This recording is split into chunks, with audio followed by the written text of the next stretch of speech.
Hello students, I am Kritika Pathak from Axis Institute and today we are going to study about the chapter Breathing and Exchange of Gases. Before studying the mechanism of breathing, we should know about the organs of respiratory system or breathing system. So these organs have derived from the endodermal origin of the embryo. We know that there are three layers of the dermis, that is ectoderm, mesoderm and endoderm. So all the respiratory organs of the respiratory system has derived from the third layer of the embryo, that is endodermal layer. And these are the organs that takes part in the respiration or breathing system.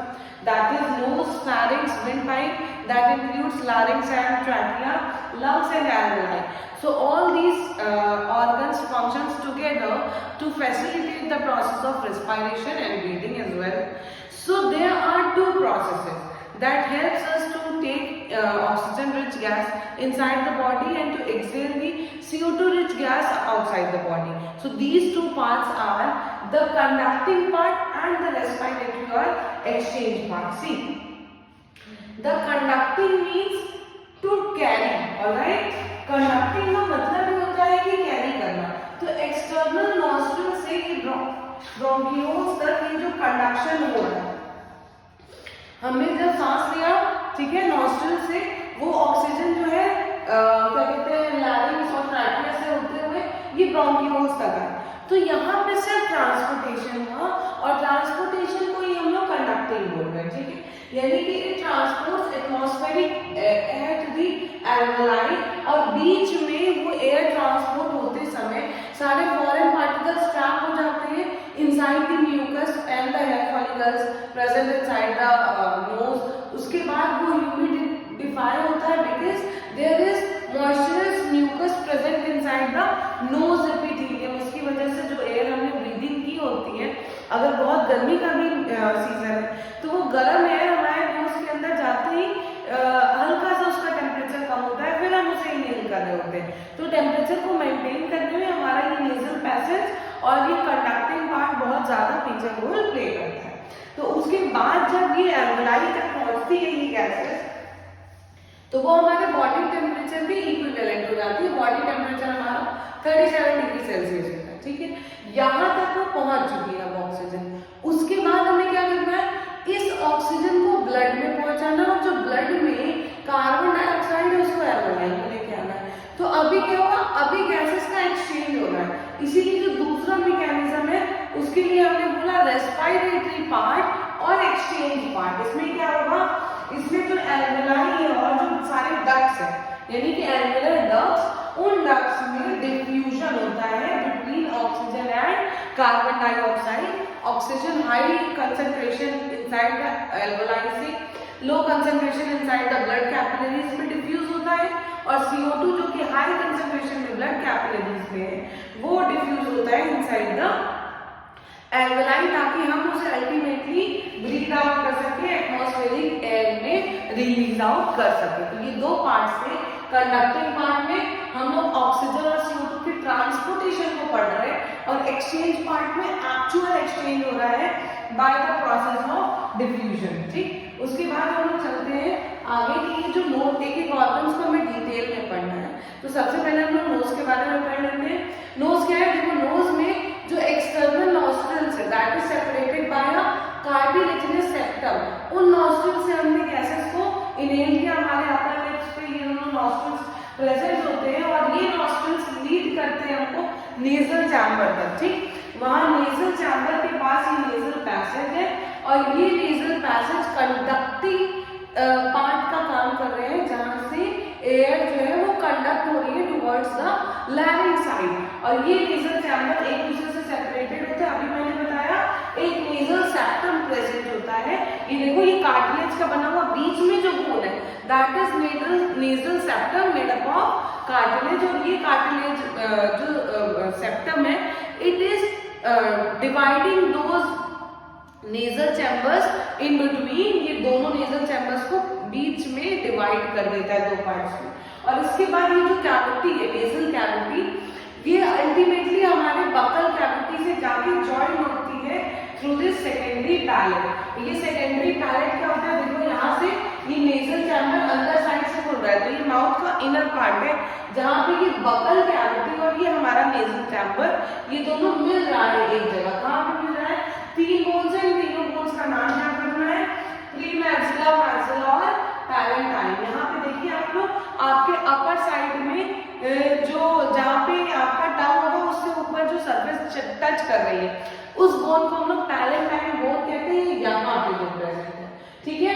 उसके ऊपर वाली ये वाली bone maxilla है। तो ये maxilla, palatine और mandibles, ये तीनों जो बोन्स हैं वो अल्टीमेटली कनेक्शन शो कर रही है बकल कैविटी और नेजल कैविटी का। जो हमारे टंग के ऊपर जो बोन्स प्रेजेंट है, प्रीमैक्सिला, मैक्सिला और पैलेटाइन, ये तीनों मिल करके एक कनेक्शन बना रही है हमारे नोज का, ठीक। नोज पढ़ने के बाद हम फेरिंक्स के बारे में पढ़ लेते हैं। देखो फेरिंक्स क्या होता है? Pharynx is a junction where food pipe, wind pipe and eustachian tube from the ear meets, यानी कि वो जंक्शन जहाँ पे हमारे इंटरनल ईयर्स से निकलती हुई एक पाइप जिसका नाम eustachian ट्यूब है, हमारी फूड पाइप और हमारा विंड पाइप, ये तीनों चीजें मिल रही हैं, उस जंक्शन को हम लोग फेरिंक्स कह रहे हैं, ठीक है। फेरिंक्स और जंक्शन हम किसे कहते हैं? जनरली जो स्टेशन पे जंक्शन होते हैं, जब कोई दो डिफरेंट एरिया से कोई लाइन क्रॉस करती है उसे हम जंक्शन कह रहे हैं। तो वही बात है कि एक रीजन जो है वो विंड पाइप में जा रहा है, एक फूड पाइप में जा रहा है और एक ईयर से ऑलरेडी आ रहा है। तो जहां पर वो तीनों मिल रहे हैं उसको हम लोग बोल रहे हैं फेरिंक्स, ये वाला रीजन, ठीक है। तो लिखा हुआ है the nasal chamber opens in the pharynx and a portion is common passage for food and air. तो जो नेजल चैम्बर से ओपन हुआ फेरिंक्स की तरफ उसे हम नेजोफेरिंक्स कहेंगे, और जो बकल कैविटी से ओपन हो रहा है उसे हम बकोफेरिंक्स कहेंगे। तो ये जो ये ईसोफेरिंक्स के थ्रू ओपन हुआ उसे हम गलेट कहते हैं, और जो विंड पाइप की ओपनिंग रहेगी उसे हम ग्लॉटिस कहते हैं। इसी ग्लॉटिस को कवर करने के लिए एक cartilaginous flap like structure present होता है जिसे हम लोग एपिग्लॉटिस कहते हैं। और ये एपिग्लॉटिस यहाँ पे ये देखिए, ये जो कार्टिलेजिनस फ्लैप लाइक स्ट्रक्चर बन रहा है यहाँ पे, ये वाली चीज इसे हम लोग एपिग्लॉटिस कह रहे हैं, जो कि ट्रैकिया के ग्लॉटिस को कवर कर रहा है, उसको प्रोटेक्ट कर रहा है व्हाइल ईटिंग द फूड। क्योंकि जब हम ये खाना खा रहे हैं तो ये लैरिंक्स से होता हुआ यहाँ विंड पाइप में ना जाए, इसलिए क्या कर रहा है? यहाँ पे देखो, ये धीरे धीरे बेंड डाउन हो रहा है। ये वाली पाइप आप लोग देखिएगा फ्लैप, और ये फ्लैप बेंड डाउन होते हुए ये पूरी तरह से विंड पाइप को कवर कर लेगा, जिस वजह से फूड सिर्फ और सिर्फ ईसोफेरिंक्स में ट्रांसपोर्ट हो रहा है, विंड पाइप में उसका ट्रांसपोर्टेशन नहीं हो रहा है। वही चीज लिखी हुई है, it is a junction of nasal cavity, mouth cavity, larynx, esopharynx and eustachian tube. ये सारे जंक्शन जहाँ पे मिल रहे हैं उसे हम लोग फेरिंक्स कह रहे हैं। और फेरिंक्स वो रीजन है जो कि आगे लैरिंक्स से होता हुआ ट्रैकिया पे ओरिजिनेट करेगा जब हम रेस्पिरेटरी सिस्टम की बात कर रहे होते हैं। तो आपने अब ये विंड पाइप जहाँ पे ये वाला जो रीजन है ये लैरिंक्स है, इसे हम लोग वॉइस बॉक्स भी कहते हैं, ठीक है, या फिर इसको हम लोग एडम्स एप्पल कहते हैं। तो ये voice box, Adam's apple is responsible for the production of voice या वोकल कॉर्ड के लिए रिस्पॉन्सिबल होता है। और यही इससे ऊपर क्या था? ग्लॉटिस है, is guarded by a elastic cartilaginous flap called epiglottis. ये बात मैंने बताई थी कि वो कार्टिलेज का बना हुआ फ्लैप है, जो कि जब हम सॉलो करेंगे तो ग्लॉटिस को क्लोज कर लेगा। And wind pipe is differentiated into larynx and trachea. तो हम लैरिंक्स और ट्रैकिया को फिर से डिटेल में पढ़ लेते हैं। देखो ये जो लैरिंक्स है जो कि वॉइस बॉक्स है, ये भी कार्टिलेज का बना हुआ साउंड बॉक्स है, that is responsible for the production of sound and it is also known as sound box और एडम्स एप्पल। तो जब हम सॉलो करते हैं तो हमारे ग्लॉटिस को ये कार्टिलेजिनस एपिग्लॉटिस प्रिवेंट कर रहा होता है, और यही उसके बाद आगे चल करके हमारे विंड पाइप का खाना ना जाए, इस चीज का प्रोटेक्शन एपिग्लॉटिस ही कर रहा होता है। लैरिंक्स के बाद क्योंकि डायरेक्टली हम ट्रैकिया देखने वाले हैं। ट्रैकिया बच्चा वो ट्यूब लाइक स्ट्रक्चर है जिसमें C shaped cartilaginous rings present है। ये देखो हाफ तुमको कार्टिलेज की बनी हुई रिंग्स दिख रही है। ये क्या कर रही है? ये हमारे विंड पाइप को प्रोटेक्ट कर रही है ताकि जब एयर ना हो ट्रैकिया में तो ये ट्रैकिया कोलैप्स ना कर जाए। इस चीज के लिए हमको ये C shaped cartilaginous rings protect कर रही है। वही चीज लिखी हुई है ट्रैकिया वो स्ट्रेट ट्यूब है जो कि मिड थोरैसिक से लोअर फिफ्थ देखो 7 थोरैसिक वर्टिब्रे होते हैं, तो ये ट्रैकिया 5th वर्टिब्रे तक जाता है। उसके बाद वो डिवाइड हो जाता है into 2 left and right bronchi. यहाँ पे देखो स्ट्रक्चर में ये लेफ्ट और राइट, तो लेफ्ट वाला लेफ्ट लंग की साइड जाएगा, राइट वाला राइट लंग की साइड जाएगा, तो वही वो दोनों ब्रोंकाई में ब्रेक डाउन हो जाता है। उसके बाद प्राइमरी सेकेंडरी टर्शियरी बहुत ज्यादा ब्रांचेस इस ब्रोंकाई के स्टार्ट हो जाती है, जिसको हम प्राइमरी ब्रोंक्यूल, सेकेंडरी ब्रोंक्यूल और टर्शियरी ब्रोंक्यूल कह रहे हैं। और ये जो सी शेप रिंग है जो कि ट्रैकिया में प्रेजेंट है, ये बात याद रखनी, यहाँ से क्वेश्चन आ चुका था कि ट्रैकिया को कौन प्रिवेंट कर रहा है जब उसमें बिल्कुल भी एयर नहीं है, तो आपका आंसर क्या होगा, ये सी शेप्ड कार्टिलेजिनस रिंग्स। तो हमने अभी तक क्या पढ़ लिया, उसको अगर एक फ्लो चार्ट के फॉर्म में देखें तो हमने अभी तक देखा कि ट्रैकिया होगा वेट पाइप, उसके बाद वो प्राइमरी ब्रोंकाई, सेकेंडरी और टर्शियरी ब्रोंकाई में ब्रेक होता है, वो टर्शियरी ब्रोंकाई फिर से ब्रेक होंगे ब्रोंकियोल्स में, वो ब्रोंकियोल्स छोटे छोटे डक्ट्स के फॉर्म में ऑक्सीजन को कैरी करेंगे और एल्वुलर डक्ट्स उनका नाम है।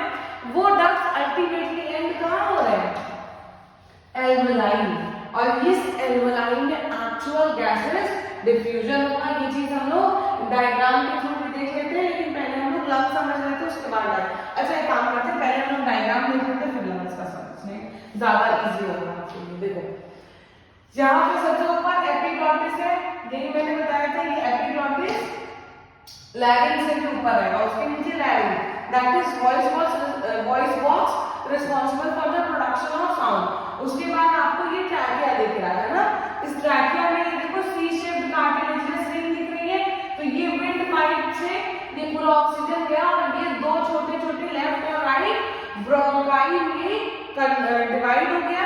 उसके बाद इसका डिवीजन देखो, हर उस ब्रांच, तो ये प्राइमरी ब्रांच हुई तो प्राइमरी ब्रोंकाई, सेकेंडरी और टर्शियरी, जब वो ब्रेक होता गया तो वो टर्शियरी ब्रोंकाई, उसके बाद और ज्यादा ब्रेक डाउन है तो ब्रोंकियोल्स, और लास्ट में ये एल्वुलर डक्ट से आप लोगों को दिख रहा है एल्वुलाई, जहां पे एक्चुअल गैसेस एक्सचेंज होगा। और ये सारा कहां हो रहा है, इस लंग में हो रहा है। लंग एक सैक लाइक स्ट्रक्चर है, यहाँ पे देखो एक तुमको डोम शेप्ड स्ट्रक्चर दिख रहा है जिसको हम डायाफ्राम कहते हैं। तो जब हम ऑक्सीजन लेते हैं तो ये डोम शेप्ड स्ट्रक्चर जो है वो इस तरह से फ्लैट हो जाता है, जैसे ये डोम शेप है, ये इस तरह से फ्लैट डाउन हो जाएगा, जिसकी वजह से लंग्स को जगह मिल जाएगी और लंग्स एक्सपैंड करेगा तो ऑक्सीजन उसके अंदर आ जाएगी, ठीक है। उसके बाद देखो ये डबल मेम्ब्रेनस स्ट्रक्चर और बीच में ये प्लूरल फ्लूइड प्रेजेंट है, तो ये फ्लूइड क्या कर रहा है, this fluid is reducing the friction between the membranes of two lungs, यानी कि ये प्लूरल फ्लूइड क्या कर रहा है, ये लंग्स में जो फ्रिक्शन प्रेजेंट है, जब हम इनहेल एक्सहेल कर रहे हैं तो इन दो मेम्ब्रेन्स में कोई फ्रिक्शन ना क्रिएट हो, इस वजह से ये फ्रिक्शन को रिड्यूस कर रहा है ये फ्लूइड, ठीक है।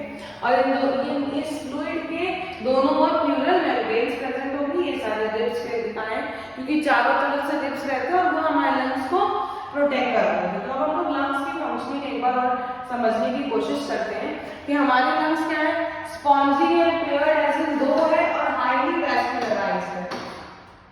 दैट मींस कि उसमें ज्यादा से ज्यादा ब्लड की सप्लाई होगी क्योंकि ब्लड ही थोरैसिक कैविटी तक सारा ऑक्सीजन लेके आ रहा है और CO2 को रिलीज आउट करने में हेल्प कर रहा है, ठीक है।